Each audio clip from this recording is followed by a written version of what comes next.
ಓ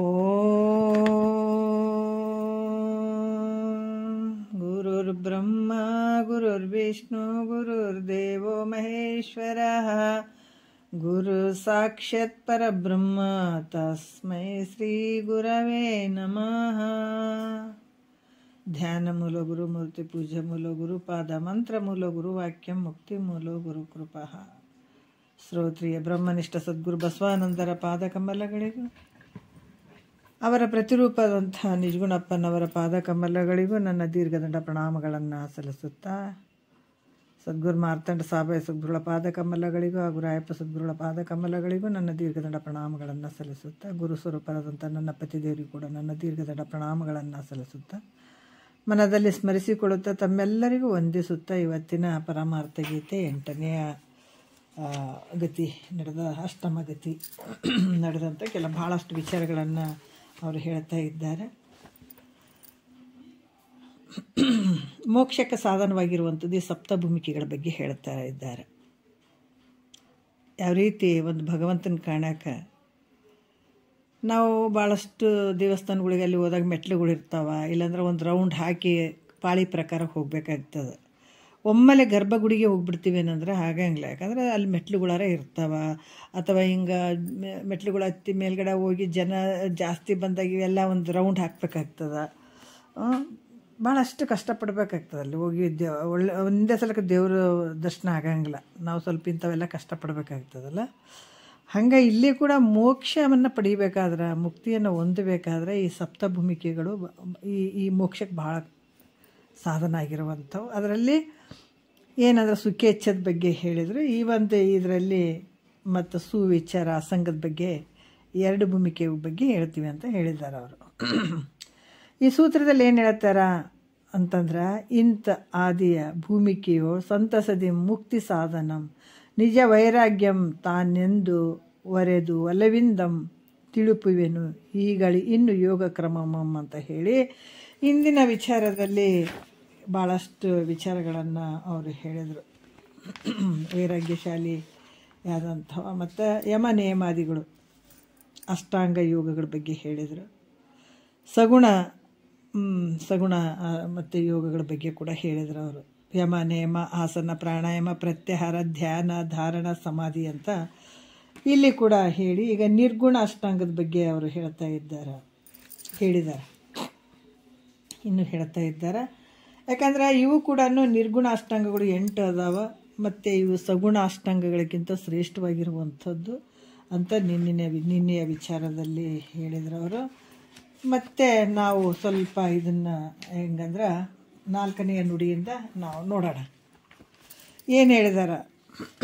ವೈರಾಗ್ಯದ ನಿಜ ಸುಖಮಂ ಬಲ್ಲ ಸಾರಶ್ರುತಿ ಪತಮಂ ನೆರೆಬಲ್ಲ ದೇಹಾದಿಗಳ ಆತ್ಮತೆಯಂ ಕಳೆವ ಊಹಿಸಲ ಆತ್ಮ ವಿಚಾರದೋಳುಳಿವ ಗುರುಗಳ ನೈದಿ ಬಿಡದೆ ಸೇವಿಸುತ್ತ ನಿರುತಮ್ಮನ ಮುಟ್ಟಿ ವಿಚಾರಿಸುತ್ತ ಸಾರ ತರದ ಶಾಸ್ತ್ರವ ಕೇಳುತ್ತ ಘೋರ ಭವದ ಕೇಡಂ ಕಾಣುತ್ತಾ ಇರಲಿಲ್ಲ 2ನೆಯ ಪದಸ್ಥಿತನವನು ಪರಮ ವಿಚಾರದ ಭೂಮಿಕೆಯವನು ಇಂತೆಲ್ಲವನ್ನು ವಿಚಾರಣವೆಲ್ಲ ಮುಂತೆ ವಿಕಲ್ಪಂ ದಿಟಕದು ಸಲ್ಲ ಅನ್ನುವಂಥ ವಿಚಾರವನ್ನು ಅವರು ಹೇಳ್ತಾ ಇದ್ದಾರೆ.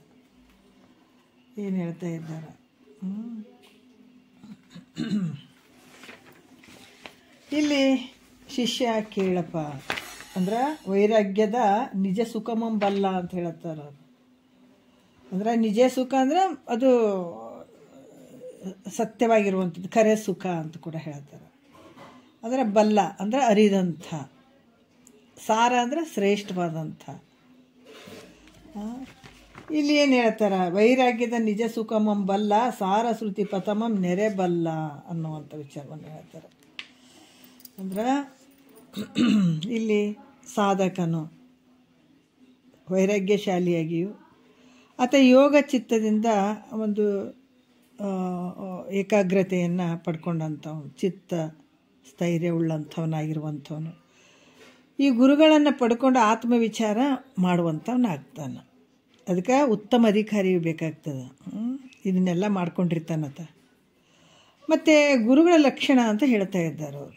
ಗುರುಗಳ ಲಕ್ಷಣ ಅಂದರೆ ಹೆಂಗಿರ್ತದ ಅನ್ನುವಂಥದ್ದನ್ನು ಈ ಒಂದು ವಿಚಾರದಲ್ಲಿ ಅವ್ರು ಹೇಳ್ತಾರೆ.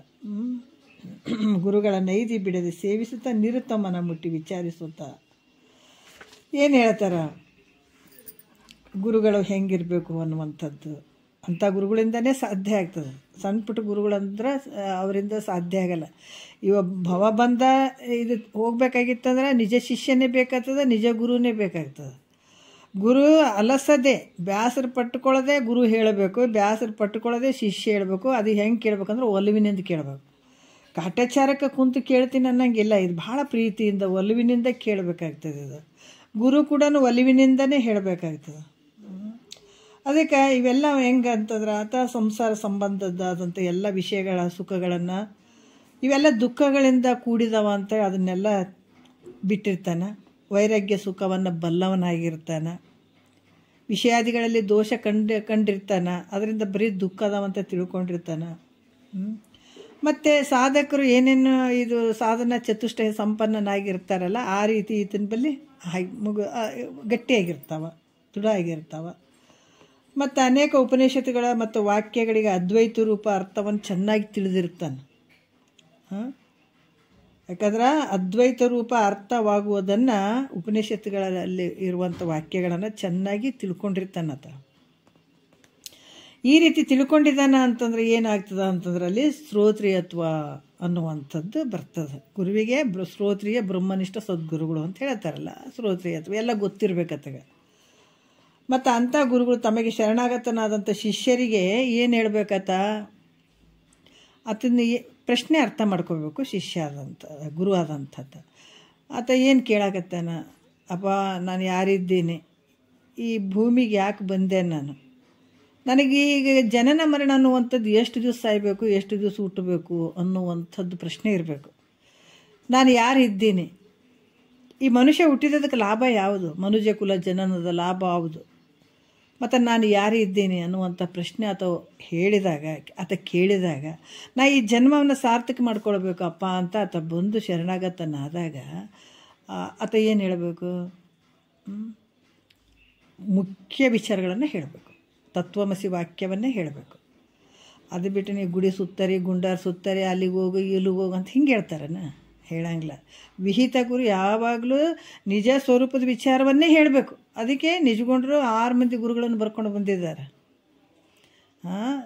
ಯಾರು, ಕಾಮ್ಯ ಗುರು, ನಿಷಿದ್ಧ ಗುರು, ಸೂಚಕ ಗುರು, ವಾಚಕ ಗುರು, ಕಾರಕ ಗುರು ಮತ್ತು ವಿಹಿತ ಗುರು ಅಂತ 6 ಮಂದಿ ಗುರುಗಳನ್ನು ಬರ್ಕೊಂಡು ಬಂದಿದ್ದಾರೆ. ಅದಕ್ಕೆ ಕೊನೆಯ ಗುರು ಏನು ಮಾಡ್ತಾನೆ, ನೀನೇ ಪರಮಾತ್ಮ ಅನ್ನುವಂಥ ವಾಕ್ಯವನ್ನೇ ಬೋಧಿಸ್ತಾನೆ. ಅದಕ್ಕೆ ಕರುಣರಸದ ಕೋಡಿ ವರಿವ ಕಟಾಕ್ಷದ ಪರತತ್ವ ರೂಪವು ಆಲಾಪದ ಅಂಥ ಸದ್ಗುರುಗಳಿಗೆ ಎಲ್ಲ ಅಪರೂಪ ಸಿಗ್ತಾರೆ. ಎಲ್ಲ ಕಡೆ ಸಿಗಂಗಿಲ್ಲ, ಎಲ್ಲೋ ನಮ್ಮ ಪುಣ್ಯಕ್ಕನುಸಾರವಾಗಿ ಸಿಗ್ತಾರೆ. ನಾವು ಕರುಣರಸದ ಕೋಡಿ ಎಂಥ ಕರುಣೆ ಇರಬೇಕು ಆತನ ಬಲ್ಲಿ ಅಂದ್ರೆ, ಬರೀ ತಾನೇನು ಆನಂದದಾಗ ಅದನಲ್ಲ ಅಂತ ಶಿಷ್ಯರೇ ಬಂದಾಗ ಕರುಣರಸದ ಕೋಡಿ ವರಿವ ಕಟಾಕ್ಷದ ಪರತತ್ವವನ್ನೇ ಬೋಧಿಸುವಂಥವನಾಗಬೇಕತ್ತ. ಪರತತ್ವವನ್ನು ಆಲಾಪನೆ ಮಾಡುವಂಥ ಅಂಥ ಸದ್ಗುರು ಇರಲೆನ್ನ ಮಾನಸದಲ್ಲಿ ಅಂತ ಹೇಳ್ತಾರೆ. ಅಂಥ ಸದ್ಗುರುವಿನಿಂದ ಕೆಲಸ ಆಗುವಂಥದ್ದು. ಆತ ಏನು ಮಾಡಬೇಕು, ಶಿಷ್ಯರಿಗೆ ಆತ್ಮ ಯಾವುದು ಅನಾತ್ಮ ಯಾವುದು ಅನ್ನುವಂಥದ್ದು ತಿಳಿಸ್ಬೇಕು. ಮತ್ತು ಶಿಷ್ಯರಿಗೆ ಎದಕ್ಕೆ ಬಂದದ್ದು ದುಃಖ, ಅನಾತ್ಮದಲ್ಲಿ ಆತ್ಮೋಹ ಮಾಡ್ಕೊಂಡೋದಕ್ಕೆ ಇದಕ್ಕೆ ದುಃಖದಿಂದ ಹತ್ಕೊಂತ ಕುಂತಾನಿತ. ಇದು ಒಂದು ಜನ್ಮ ಅಲ್ಲ, ಎಷ್ಟೋ ಜನ್ಮಗಳು ಹಿಂಗೆ ಕಳ್ಕೊಂಡು ಬಂದುಬಿಟ್ಟಿದ್ದಾನೆ. ಯಾಕೆ ಇಷ್ಟು ದುಃಖ ಆಯಿತು, ಈ ಜನನ ಮರಣ ದುಃಖ ಯಾಕೆ ಬಂತು ಅಂತಂದ್ರೆ ಇದು ತನ್ನನ್ನು ತಾನು ತಿಳಿಲಾರ್ದಕ್ಕೆ, ತನ್ನ ಸ್ವರೂಪವನ್ನು ತಿಳಿಲಾರ್ದಕ್ಕೆ ಇದಕ್ಕೆ ದುಃಖ ಆಗ್ಯದ. ಅಜ್ಞಾನದಿಂದ ದುಃಖ ಆಗ್ಯದ ಇದಕ್ಕೆ. ಅದಕ್ಕೆ ಆತ್ಮನಲ್ಲಿ ಅನಾತ್ಮ ವಸ್ತುಗಳನ್ನು ಆರೋಪ ಮಾಡ್ಕೊಂಡಿದ್ದಾನೆ. ಅನಾತ್ಮದಲ್ಲಿ ಆತ್ಮನ ಒಂದು ಇದನ್ನು ಕಾಣ್ತಾ ಇದ್ದಾನೆ. ಹಾಗಾಗಿ ಇದಕ್ಕೆ ದುಃಖ ಆಯ್ತು. ಭಾಳ ಸುಲಭ ನೋಡ್ರಿ. ಮರೆದೊಡೆ ಜೀವಾತ್ಮ, ಮರೆದೊಡೆ ಜೀವಾತ್ಮ, ಅರಿದೊಡೆ ಪರಮಾತ್ಮ. ಭಾಳ ಸುಲಭ. ಮತ್ತು ಇದನ್ನು ಅರಿಬೇಕಂತಲೇ ಇದನ್ನು ತಿಳ್ಕೊಬೇಕು. ಏನು ಯಾವುದನ್ನು ನಾವು ತಿಳ್ಕೊಳ್ತೀವಿ, ನಾನು ಯಾರಿದ್ದೀನಿ ಅಂತ ಯಾವಾಗ ತಿಳ್ಕೊಳ್ತೀವಿ ಆವಾಗ ಪರಮಾತ್ಮ ನೀನೇ ಆಗ್ತಿ. ಅದಕ್ಕೆ ಪರಮಾತ್ಮ ನಾನು ಆಗ್ಬೇಕಂದ್ರೆ ಏನು ಒಮ್ಮೆಲೆ ಆಗಿಬಿಡ್ತೀವೇನ, ಒಂದು ಗಿಡ ಒಮ್ಮೆಲೆ ಫಲ ಕೊಟ್ಬಿಡ್ತದೇನ. ಒಬ್ಬ ಮನುಷ್ಯ ಒಂದೇ ಸಲಕ್ಕೆ ಬೆಳೆದು ಮುಪ್ಪಾಗಿಬಿಡ್ತಾನೆ. ನಾನು ಟೈಮ್ ಬೇಕಲ್ಲ ಅಲ್ಲೆಲ್ಲ.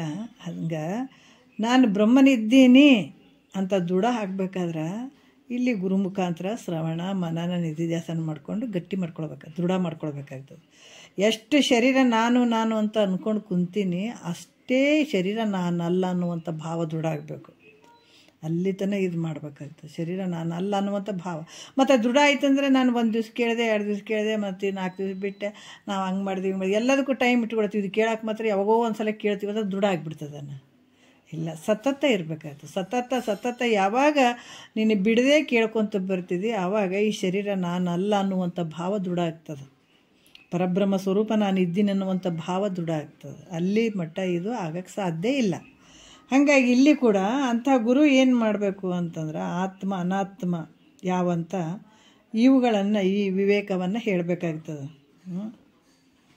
ಯಾಕಂತಂದ್ರೆ ಇವು ದೇಹಾದಿ ಅಹಂಕಾರಗಳ ಪರಿಣಾಮ ಇರುವಂಥ ಅನಾತ್ಮವಾದಂಥದ್ರಲ್ಲಿ ಆತ್ಮ ಭಾವವನ್ನು ಮಾಡಿದಕ್ಕೆ ಆ ಭಾವನೆಯನ್ನು ಕಳಿಬೇಕಾಗ್ತದೆ. ಕೂಡ್ಸೋ ಕಳೆಯೋ ಲೆಕ್ಕ ಮಾಡ್ತಾರಿಲ್ಲ ಹುಡುಗರು, ಬರೀ ಕೂಡ್ಸೋದು ಅಷ್ಟೇ ಅಲ್ಲ, ಅದನ್ನು ಕಳಿಬೇಕಾಗ್ಯದಲ್ಲಿ. ಕಳೆದಾಗ ಇಲ್ಲಿ ಈಶ ಜೀವ, ಜೀವ ಜಡ, ಈಶ ಜಡ, ಜೀವಗಳೆಂಬ ಪಂಚ ಪ್ರಕಾರದ ಭೇದಗಳನ್ನು ನಿರಾಕರಿಸುವಂಥದ್ದು. ಅಲ್ಲಿ ಅಸಂಗ ಅದ್ವಯ, ಅಸಂಗ ಅದ್ವಯ ಯಾವ ಸಂಗತ್ವ ಇಲ್ಲದೆ ಇರುವಂಥದ್ದು. ಅಸಂಗ ಅದ್ವಯ ಅಂದರೆ ಏಕವಾಗಿರುವಂಥದ್ದು, ನಿತ್ಯವಾಗಿರುವಂಥದ್ದು, ಮುಕ್ತನಾದ ಆತ್ಮನ ಸ್ಥಿತಿಯಲ್ಲಿ ನಿಷ್ಠಾಪರನಾದವನು. ಹಿಂಗಿರ್ಬೇಕತ್ತ ಯಾರು? ಶ್ರೋತ್ರಿಯ ಬ್ರಹ್ಮನಿಷ್ಠ ಸದ್ಗುರು. ಎಲ್ಲವನ್ನ ನಿರಾಕರಿಸಿರ್ಬೇಕತ್ತ, ಭೇದವನ್ನು, ಪಂಚಪ್ರಕಾರ ಭೇದವನ್ನು. ಈಶ ಜೀವ, ಜೀವ ಜಡ, ಈಶ ಜಡ, ಜೀವಗಳೆಂಬ ಈ 5 ಪ್ರಕಾರ ಇರುವಂಥ ಭೇದಗಳನ್ನು ನಿವಾರಿಸಿ ಅಸಂಗವಾಗಿರುವಂಥದ್ದು, ಯಾವ ಸಂಗತ್ವ ಇರದೇ ಇರುವಂತಹ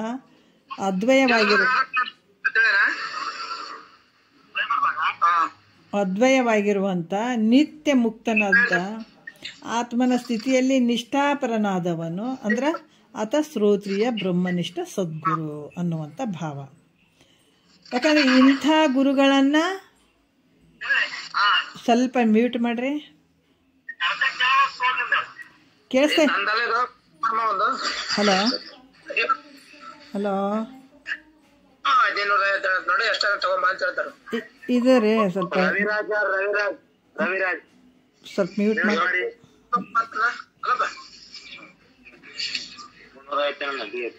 ಸ್ವಲ್ಪ ಮ್ಯೂಟ್ ಮಾಡ್ಕೊಳ್ರಿ. ನೋಡ್ರಿ ಹಿಂಗಾಗಿಬಿಡ್ತಾವ.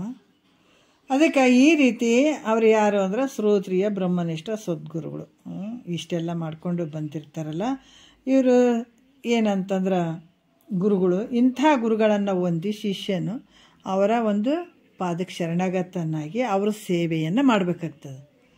ಯಾರ ಸೇವೆ? ಶ್ರೋತ್ರಿಯ ಬ್ರಹ್ಮನಿಷ್ಠ ಸದ್ಗುರುಗಳ ಸೇವೆಗಳನ್ನು ಮಾಡಬೇಕಾಗ್ತದೆ. ಯಾಕಂದರೆ ಆತ ಭಾಳ ಉತ್ಕೃಷ್ಟವಾದಂಥ ಒಂದು ವಿಚಾರದಲ್ಲಿ ಇರುವಂಥ ಸದ್ಗುರು ಶ್ರೋತ್ರಿಯ ಬ್ರಹ್ಮನಿಷ್ಠ ಸದ್ಗುರುಗಳು. ಯಾಕಂದರೆ ಗುರುಗಳು ಹೆಂಗೆ, ಇಂಥ ಶ್ರೋತ್ರಿಯ ಬ್ರಹ್ಮನಿಷ್ಠ ಸದ್ಗುರು ಆತ ನಿನಗೆ ದೇವರನ್ನು ತೋರಿಸ್ತಾನೆ. ಶಿವನನ್ನು ತೋರಿಸುವಂಥ ತಾಕತ್ತು ಸದ್ಗುರುವಿಗಿರ್ತದೆ. ಸದ್ಗುರು ಹೆಂಗಿರ್ಬೇಕಂದ್ರೆ ಶ್ರೋತ್ರಿಯ ಬ್ರಹ್ಮನಿಷ್ಠ ಸದ್ಗುರು ಎಲ್ಲ ಬಲ್ಲವನ ಆಗಿರ್ಬೇಕು. ಇಂಥ ಗುರುಗಳನ್ನು ಹೊಂದಿ ಶಿಷ್ಯ ಸ್ವಲ್ಪ ಮ್ಯೂಟ್ ಮಾಡಿರಿ, ದಯವಿಟ್ಟು ಒಂದು ಸ್ವಲ್ಪ ಮ್ಯೂಟ್ ಮಾಡಿರಿ.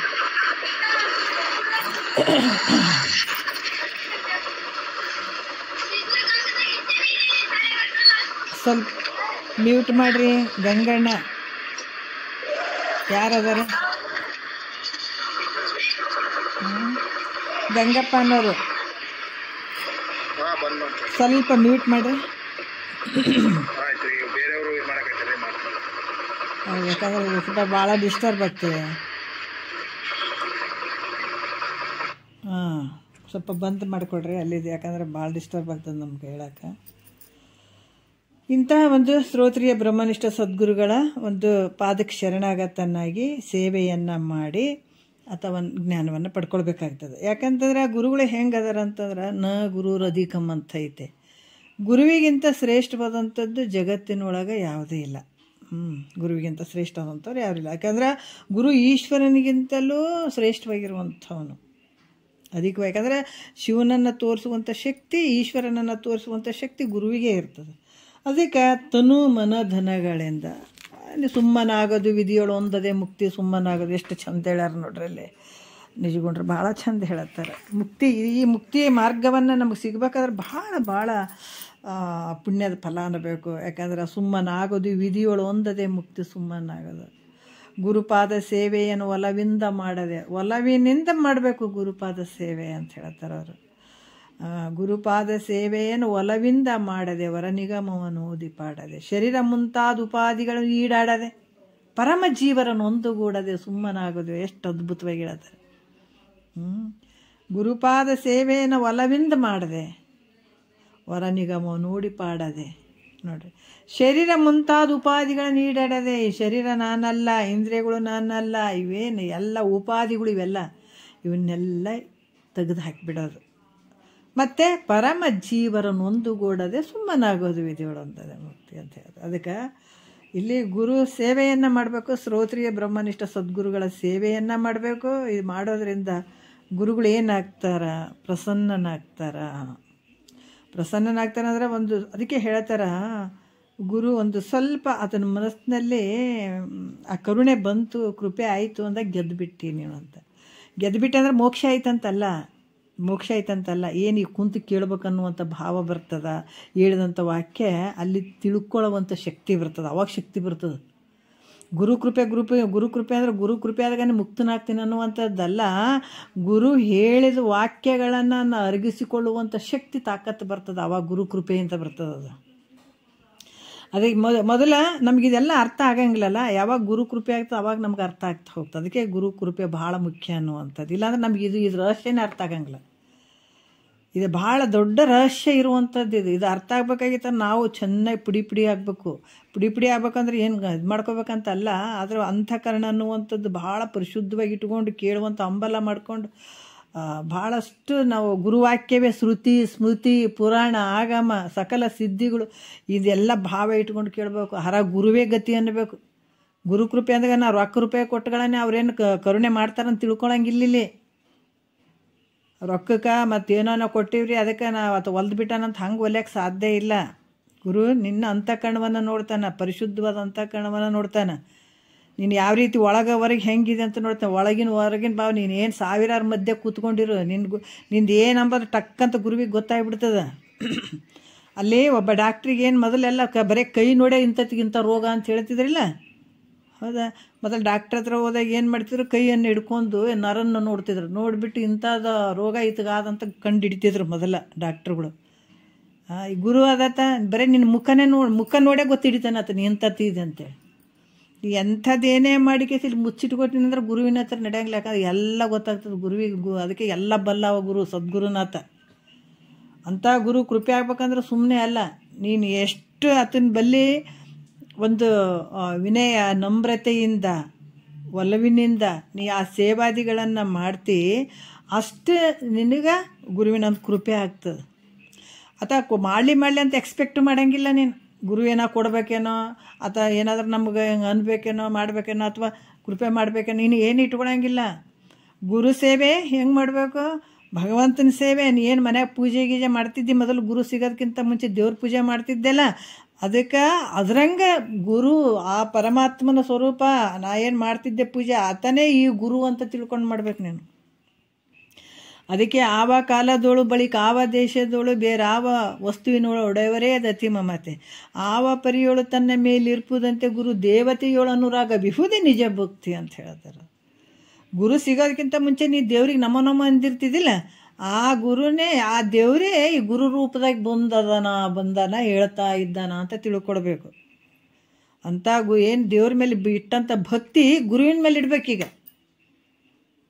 ನೀ ಅಲ್ಲೇನು ಮತ್ತೀಗ ಗುರು ಅಂತ ಶ್ರೋತ್ರಿಯ ಬ್ರಹ್ಮನಿಷ್ಠ ಸದ್ಗುರು ಸಿಕ್ಬಿಟ್ನಂತಂದ್ರೆ ಮತ್ತೆ ನೀ ದೇವ್ರಿಗೆ ಹೋಗಿ ಹಂಗೆ ಮಾಡ್ತೀನಿ ಅಂತ ಭಾವ ಇರಬಾರ್ದು. ಅದೇ ದೇವರೇ ಈಗ ಸದ್ಗುರುನಾಥ ನನಗೆ ಈಗ ಆಕಾರದಿಂದ ಬಂದು ಕಾಣಕತ್ತಾನ, ಸಾಕಾರದಿಂದ ನಮ್ಗೆ ತೋರಕತ್ತಾನ. ಅದೇ ಗುರು ಅಂತ ಏನು ದೇವ್ರ ಮೇಲೆ ಅಷ್ಟು ಭಕ್ತಿ ನಿಷ್ಠೆ ಶ್ರದ್ಧೆ ಇಟ್ಟಿದೆ, ಅದೇ ಶ್ರದ್ಧೆ ನಿಷ್ಠೆ ಭಕ್ತಿ ಎಲ್ಲ ಗುರುವಿನ ಮೇಲೆ ಇಟ್ಟದ, ಅದು ನಿಜ ಭಕ್ತಿ ಅನಿಸ್ಕೊಳತ್ತದ.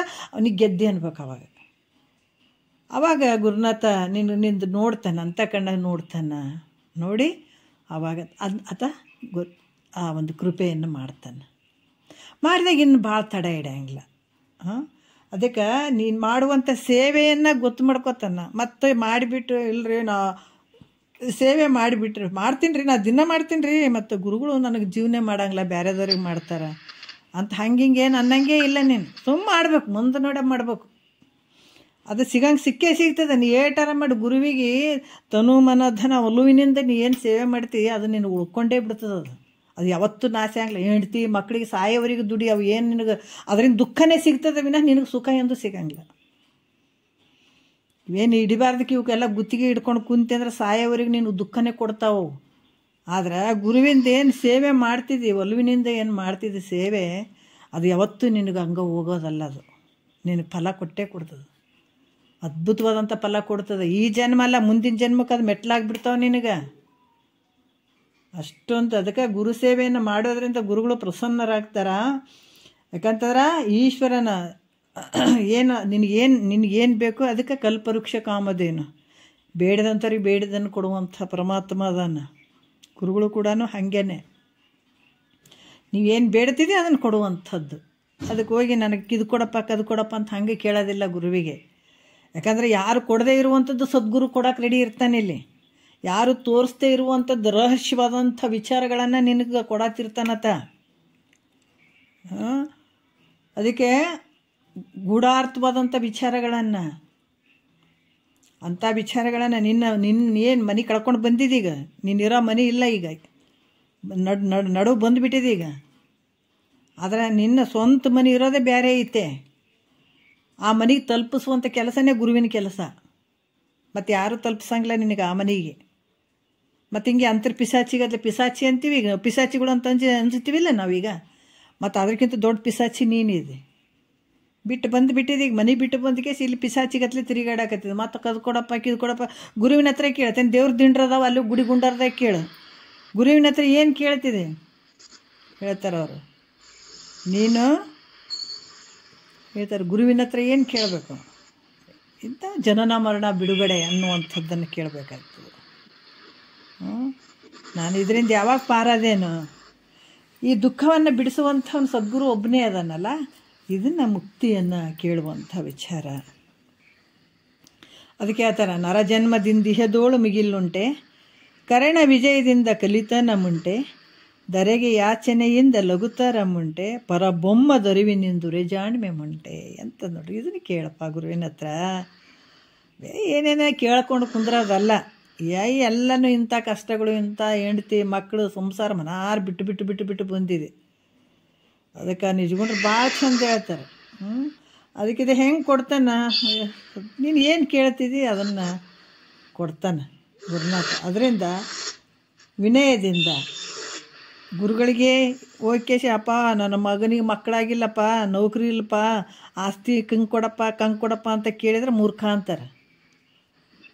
ಗುರುವಿನ ಹತ್ರ ಕೇಳೋ ಪ್ರಶ್ನೆನದು. ಗುರುವಿನ ಹತ್ರ ಹೋಗಿ ಏನು ಕೇಳಬೇಕು, ಸೇವಾದಿಗಳನ್ನು ಮಾಡಿ ನಾನು ಯಾರು ಇದ್ದೀನಿ ವಿನಯದಿಂದ ನಮ್ರ ಭಾವದಿಂದ. ಅದಕ್ಕೆ ಜಗತ್ತೇ ತಲಿಬಾಗ್ತದೆ ಸದ್ಗುರುವಿಗೆ. ಒಬ್ಬ ಅಧಿಕಾರಿಗೆ ಒಂದು ಊರಾಗ ತಲಿಬಾಗ್ಬೋದು, ನಮಸ್ಕಾರ ಮಾಡ್ಬೋದು. ಒಂದು ದೇಶದಾಗ ಒಬ್ಬ ರಾಜಕೀಯ ವ್ಯಕ್ತಿಗಳಿಗೆ ಮಾಡ್ಬೋದು. ಹೌದಾ, ಸದ್ಗುರುವಿಗೆ ಜಗತ್ತೇ ತಲಿಬಾಗ್ತದ್ರಿ ಅಂಥ ಸದ್ಗುರು.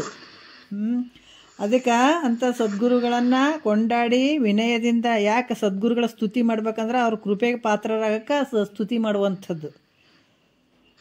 ಮತ್ತು ಗುರುಗಳನ್ನು ಕಂಡು ಪ್ರಸನ್ನರಾಗಿರುವಂಥದ್ದನ್ನು ಕಂಡು ಅವರು ಪ್ರಸನ್ನರಾಗಿರ್ಬೇಕು, ಖುಷಿಯಾಗಿರ್ಬೇಕು. ನಿನ್ನ ಸೇವೆಯ ಭಕ್ತಿಯನ್ನು ಅವರು ಮೆಚ್ಚಿ, ಆವಾಗ ನೀನು ಗುರುನಾಥ, ಗುರುವೇ ನಾನು ಏನು ಕೇಳಂಗಿಲ್ಲಪ್ಪ, ನಿನಗೆ ಆಸ್ತಿ ಕೊಡು, ಅಂತಸ್ತು ಕೊಡು, ಅದು ಕೊಡು, ಇದು ಕೊಡು ಅಂತ ನಾನು ಏನು ಕೇಳಂಗಿಲ್ಲಪ್ಪ. ನನಗೆ ಅದು ಯಾವುದು ಬೇಡ ತಂದೆ. ನಾ ಯಾಕೆ ಬಂದೆ? ಈ ಜನನ ಮರಣ ಅನ್ನುವಂಥದ್ದು ಏನು ಕತೆ ಇದು? ಮತ್ತು ಹುಟ್ಟಾಕತ್ಯಾರ ಸಾಯ ಸ್ವಲ್ಪ ನೀವು ಇದು ಮಾಡಿರಿ, ದಯವಿಟ್ಟು ಸ್ವಲ್ಪ ಮ್ಯೂಟ್ ಮಾಡಿಕೊಡ್ರಿ. ಪ್ರಕಾಶ್ ಅನ್ನೋರು ಸ್ವಲ್ಪ ಮ್ಯೂಟ್ ಮಾಡಿಕೊಡ್ರಿ. ಹಲೋ ಪ್ರಕಾಶ್ ಅನ್ನೋರು ಸ್ವಲ್ಪ ಮ್ಯೂಟ್ ಮಾಡಿಕೊಡ್ರಿ. ಭಾಳ ಡಿಸ್ಟರ್ಬೆನ್ಸ್ ಆಗ್ತದೆ. ಅದಕ್ಕೆ ಇಲ್ಲಿ ಏನು ಹೇಳಬೇಕು, ಗುರುನಾಥ ನಾನು ಯಾರು ಇದ್ದೀನಪ್ಪ, ಜನನ ಮರಣ ಅಂದರೆ ಏನು, ಮತ್ತು ನಾನು ಈಗ ಬಂದೀನಿ, ಹಿಂದೆ ಎಲ್ಲಿದ್ದೆ, ಈಗ ಬಂದುಬಿಟ್ಟೆ, ಹೆಂಡ್ತಿ ಮಕ್ಕಳೆಲ್ಲ ಕಂಡ್ರು, ಈ ಜಗತ್ತಿಂದ ಎಲ್ಲ ಸಂಪತ್ತು ಅದು ದೃಶ್ಯ ಪ್ರಪಂಚ ಎಲ್ಲ ನೋಡಿದೆ, ಮತ್ತು ಇಲ್ಲೇ ಇರೋವ ನಾನು ಮುಂದೆ ಹೋಗಾವ, ಮತ್ತು ಎಲ್ಲಿಗೆ ಹೋಗಾವ, ಮತ್ತು ಇದಕ್ಕೆ ಯಾಕೆ ಬಂದೆ, ಇಲ್ಲಿ ಯಾಕೆ ಬಂದೆ, ಏನು ಕೆಲಸ ಇತ್ತು ನಾನು ಬರೋದಕ್ಕೆ, ನನಗೆ ಅದೆಲ್ಲ ತಿಳಿಸಿಕೊಡ್ರಪ್ಪ ನನಗೆ. ಮತ್ತು ಇಂಥ ಒಂದು ಮುಕ್ತಿ ಪಡ್ಕೊಳ್ಳೋದ್ರಿಂದ ನಾನು ಇದಕ್ಕೆ ಏನು ಮಾಡ್ಬೇಕು, ಇದಕ್ಕೆ ಸಾಧನೆ ಏನು, ಈ ಜೀವ ಅಂದರೆ ಯಾರಪ್ಪ, ಆಯ್ತಾ ಜೀವಾತ್ಮ, ಈತ ಭಾರಿ ಗದ್ದಲ ನಡೆಸ್ತಾನಲ್ಲ, ಈತ ಯಾರು, ಈಶ್ವರ ಅಂದರೆ ಯಾರಪ್ಪ, ಇವ್ರೇನು ಭೇದದಿಂದ ಕೂಡ್ಯಾರ, ಶಿವ ಬೇರೆ ಅದನೋ ಜೀವ ಬೇರೆ ಅದನೋ, ಇದು ಸೃಷ್ಟಿ ಮಾಡ್ಯಾನ, ಈ ಶರೀರ ಎಲ್ಲ ತೋರ್ತದ, ಮತ್ತು ಇದೆಲ್ಲ ವ್ಯವಹಾರ ನಡೆದದ, ಮತ್ತು ಈತ ಜೀವಾತ್ಮ ಬೇರೆ ಅದನೋ ಈಶ್ವರ ಬೇರೆ ಅದನೋ, ಇವರು ಭೇದದಿಂದ ಕೂಡ್ಯಾರೋ ಅಭೇದ ಸ್ಥಿತಿಯಿಂದ ಅದರೋ ಅನ್ನುವಂಥ ಎಲ್ಲ ಪ್ರಶ್ನೆಗಳನ್ನು ಮಾಡುತ್ತಾ ಗುರುಗಳಿಗೆ ಕೇಳುತ್ತಾ ಆ ವಿಚಾರಗಳನ್ನು ತಿಳ್ಕೊತ ಆತ್ಮಸ್ವರೂಪವನ್ನು ವಿಚಾರ ಮಾಡ್ತಾ ಇರಬೇಕಾಗ್ತದೆ. ಯಾಕಂತಂದ್ರೆ ಇಲ್ಲಿ ಕೂಡ ಇದು ಜನನ ಮರಣ ಕಳ್ಕೊಬೇಕಾದ್ರೆ ನಾವು ಸುಮ್ಮನೆ ಕುಂತು ಕಳ್ಕೊಳಕ್ಕಾಗಂಗಿಲ್ಲ. ಭಾಳಷ್ಟು ಚೆನ್ನಾಗಿ ಹೇಳತ್ತಾರೆ, ಒಂದು 4 ದಿವಸ ಬಂದು ಬಿಡ್ತಾರೆ, ಒಂದು 4-5 ದಿವಸ ಏನಾದರೂ ಒಂದು ಸ್ವಲ್ಪ ವ್ಯತ್ಯಾಸ, ಜೀವನ ಅಂದರೆ ಅದಕ್ಕೆ ಆರು ನಾನೆಂದು ವಿಚಾರಿಸು ವಿಷಮ ಸಂಸಾರ ಇದು ಕನಸಂತ ತಿಳ್ಕೊಳ್ರಿ ಅಂತ ಮಹಾತ್ಮರು ಹೇಳಿಬಿಟ್ರೆ. ಇದು ವಿಷಮ ಅಂತಂದ್ರೆ ಒಂದು ಸಲ ಇದ್ದಂಗೆ ಇನ್ನೊಂದು ಸಲ ಇರಂಗಿಲ್ಲ, ಮತ್ತು ನಮ್ಮ ಪ್ರಾರಬ್ಧಕ್ಕೆ ಏನೇನು ಅದಾವ ಹೊಡೆತಗಳು ಬರ್ತಾವೆ. ಈ ಭವಸಾಗರ ಅಂತ ಹೇಳ್ತಾರೆ, ಮತ್ತು ತೆರೆಗಳು ಬಂದು ಹೆಂಗೆ ಹೊಡಿತಾವ ಹಂಗೆ ಈ ಭವಸಾಗರದ ಕೂಡ ತೆರೆಗಳು ಬಂದು ಹೊಡಿತಾವೆ. ಹಂಗೆ ಹೊಡೆದುಗಳನ್ನೇ ತೋತು ಇದು ತಗೊಂಡು ನಾನೇನು ಮಾಡಲಿ ಇಂಥದ್ದಾಗಿಬಿಡ್ತು ಅಂಥೇಳಿ ಅಲ್ಲಿಗೆ ನಿಲ್ಲಿಸೋದಲ್ಲ. ಏನೇ ಬಂದರೂ ಕೂಡ ನನ್ನ ಜನ್ಮ ಸಾರ್ಥಕ ಮಾಡ್ಕೊಳ್ಬೇಕು ಅನ್ನುವಂಥ ಭಾವ, ದೃಢ ಭಾವ ಇಲ್ಲಿರಬೇಕು. ಅದಕ್ಕೆ ಇದು ಯಾವಾಗಲೂ ಬಿಡದೆ ಮಾಡ್ತಾ ಇದ್ದಾಗ ಗುರುಮುಖ ಅಂತಲೇ ತಿಳ್ಕೊಳಕ್ಕೆ ಸಾಧ್ಯ ಆಗ್ತದೆ. ಇದು ಜಗತ್ತಿನೊಳಗೆ ನೀ ಎಲ್ಲಿ ಹೋದ್ರೂ ಕೂಡ ಈ ಬಂಧನದಿಂದ ಪಾರು ಮಾಡೋವಂಥ ಶಕ್ತಿ ಯಾರಿಗೂ ಇಲ್ಲ. ಅಪ್ಪ ಅಮ್ಮ ಇನ್ನೂ ಬಂದಕ್ಕೆ ಹಾಕಿದ್ರು, ಉಳಿದವರೆಲ್ಲರೂ ಬಂದಕ್ಕೆ ಹಾಕ್ತಾರೆ ನಿನಗೆ. ಅದಕ್ಕೆ ಬಂಧುಗಳಾದವರು ಬಂದುಂಡು ಹೋಗೋರು ಬಂಧನ ಕಳಿಯಲರಿಯರು, ಗುರುವಿಂದ ಬಂಧುಗಳು ಉಂಟೆ ಸರ್ವಜ್ಞ ಅಂತ ಹೇಳ್ತಾರೆ.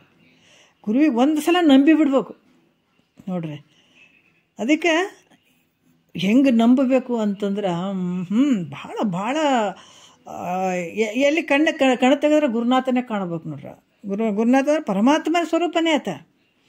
ಹಾಗೆ ಕಂಡ್ರೆ ನೋಡ್ರಿ ಸ್ವಾನುಭಾವದ ಸುಖ ತಾನೇ ಕೈ ಸೇರೋದು. ಇದೆಲ್ಲ ಒಂದಿಷ್ಟು ಓದ್ತೀನಿ ಬರಿತೀನಿ ರೀ, ಗ್ರಂಥಗಳು ಇಟ್ಕೊಂಡಿನಿ ರೀ, ನಾ ತಿಳ್ಕೊತೀನಿ ರೀ, ದಿನ ಅಧ್ಯಯನ ಮಾಡಕತ್ತೀನಿ ರೀ, ಅಭ್ಯಾಸಕ್ಕೆ ಬರುವಂಥದ್ದು ಅಲ್ಪ ಇದು. ಇದು ಜ್ಞಾನ ಸ್ವಾನುಭವ ಆಗ್ಬೇಕಂದ್ರೆ ಅಭ್ಯಾಸದಿಂದ ಬರಂಗಿಲ್ಲ, ಇದು ಅಧ್ಯಯನದಿಂದ ಬರಂಗಿಲ್ಲ. ನಾವು ಹೋಗಿ PhD ಮಾಡಿ ಸಂಸ್ಕೃತಕ್ಕೆ PhD ಮಾಡಿ ಸರ್ಟಿಫಿಕೇಟ್ ತೊಗೊಂಡಿದ್ರಿ ನಾವು ದೊಡ್ಡ ಪಂಡಿತ್ ಅನ್ನಕ್ಕೆ ಬರಂಗಿಲ್ಲಪ್ಪ. ಇದು ಹೆಂಗೆ ಅಂತಂದ್ರೆ ಸ್ವಾನುಭವ, ಗುರುವಿನ ಒಂದು ಕೃಪೆಯನ್ನು ತಗೊಂಡು ಗುರುವಾಕ್ಯಗಳನ್ನು ತಗೊಂಡು ಅವನ್ನ ಅರಗಿಸ್ಕೊಳ್ಬೇಕು, ಆ ತಾಕತ್ತು ಬರಬೇಕಲ್ಲೇ. ಅದಕ್ಕೆ ಇಲ್ಲಿ ಕೂಡ ಇಂಥ ಅದ್ವೈತದ ಬರೀ ತಿಳ್ಕೊಂಡು ಅರ್ಥಜ್ಞಾನ ಅಲ್ಲ, ಅನುಭವಕ್ಕೆ ಬರಬೇಕಿದು.